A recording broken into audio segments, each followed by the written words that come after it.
Husband Nirahu Kumar Yadav. कैसी लगी हम हस्बैंड वाइफ की जोड़ी? बहुत बढ़िया, जैसे मर्सिडीज के साथ ट्रैक्टर को बांध दिया गया हो। ट्रैक्टर नहीं, गांव का नमूना है ये। सड़ी हुई जीन्स, सड़ा हुआ कुर्ता और गले में गमछा। वाह भाई वाह, इससे अच्छे कपड़े तो हमारे घर के नौकर पहनते हैं। भाई इसके कपड़ों पे मत जाना, ये आदमी दिखने में सीधा साधा एक नंबर का सातिर है, सातिर। सोना की करोड़ों की दौलत देख के इस भीख मंगे की आंखें चकाचौंध हो गई है। धक्के मार मार के ये बेचारी से घर से बाहर निकलना चाहती है, पर ये जोक की तरह इसे चिपक गया है यार।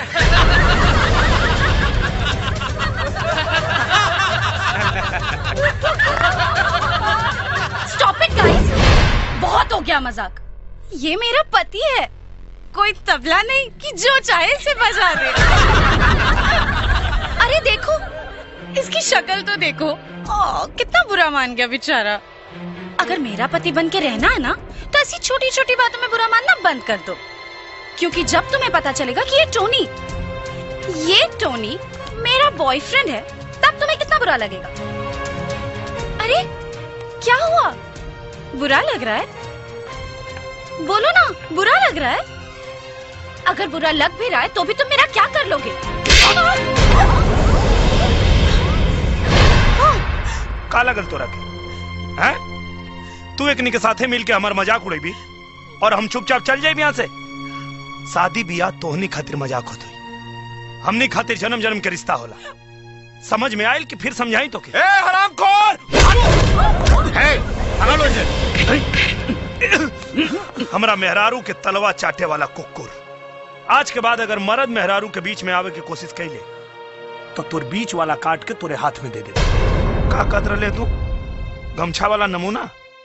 राष्ट्रपिता महात्मा गांधी, डॉक्टर राजेंद्र प्रसाद, लौह पुरुष सरदार वल्लभ भाई पटेल, लाल बहादुर शास्त्री, इस सब लोग गमछा वालन के गांव में पैदा भइल रहे। तोरा जैसन बनरन के शहर में ना। और शायद तोरा के पता नहीं के कि गमछा अगर गरीब मजदूर के पसीना पोछे के काम आवेला, तो तोरा जैसन कुकुरन के टेटुआ दबावे के भी काम आवेला। और का कतरलू है? हम आदमी ना है, ट्रैक्टर है। एकदम सही पहचान लो तू, ट्रैक्टर है हम। लेकिन एक बात जाने लू कि ना मैडम, ट्रैक्टर के इंजन बहुत मजबूत होला, और जब तोहनी लोग के बड़का बड़का गाड़ी गाढ़ा गुच्चा में फंस के धुआं छोड़े लगेला तो ट्रैक्टर में ठेल के बाहर निकालेला। और अगर तोहरा जैसन बंजर जमीन पे हाई ट्रैक्टर चढ़ गई तो 9 महीना से पहले ही फसल लहलाए लगी। तोरा के का लगा था?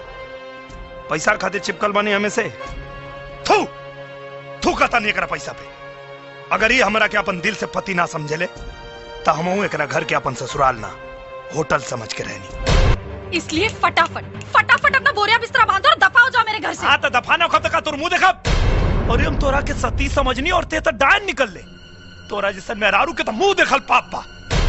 अगर तोरा के हमार मुंह नहीं देखे के ना तो हमरो के तोर मुंह नहीं देखे के। तो खड़े खड़े मुंह देख क्यों रहे हो? निकलो ना। हाँ तो चिल्लात का बढ़ जाता नहीं ना।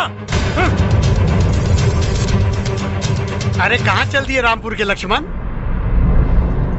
हम यहाँ सीता के तलाश में आयल रही, लेकिन तुहार भतीजी पूरा सुपनखा बिया। 1 मिनट नहीं खेला ओकरा साथे हमके। अरे मैंने तो सुना था कि गांव के लोग बड़े जवान मर्द होते हैं, अपनी औरत की नकेल को ऐसा कस के रखते हैं कि उसकी इजाजत के बिना वो हिल भी नहीं सकती। तुम कैसे मर्द हो यार? चाचा मर्दानगी मत नहीं आ रहा, मौका मिलल रही ना तो आजे दिखा देले रहती कि मर्दानगी के मतलब का होला। अरे तो देर किस बात की है बेटा, जाओ अपनी बेलगाम औरत की लगाम कसो, तब मैं समझूंगा कि तुम मर्द के बच्चे हो।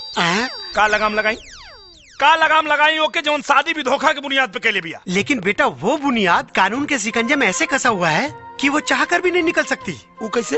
वो ऐसे कि जेलर के सामने तुम्हारी शादी हुई है, तुम्हारी शादी के सारे सर्टिफिकेट मेरे पास हैं, सारे सबूत उसके खिलाफ हैं। अरे कानूनन वो तुम्हारा कुछ नहीं कर सकती, लेकिन तुम जो चाहे उसका कर सकते हो।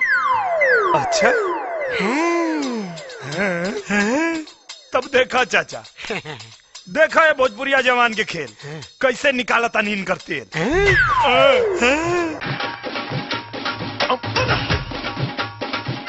अरे तुम्हारे बाप का घर है क्या जो इतना मजे में खा रहे हो?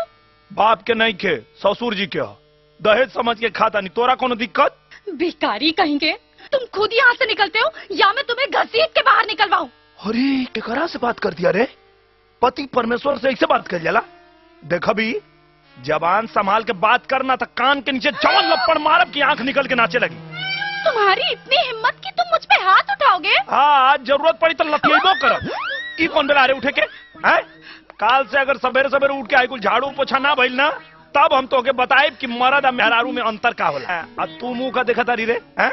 जो हमरा खातिर पानी लेके आओ। पानी? मैं तो तुम्हें जहर दूंगी। जहर दूंगी? जोन देवे के बाद तो देते नहीं खे। नाराज हो गेलो?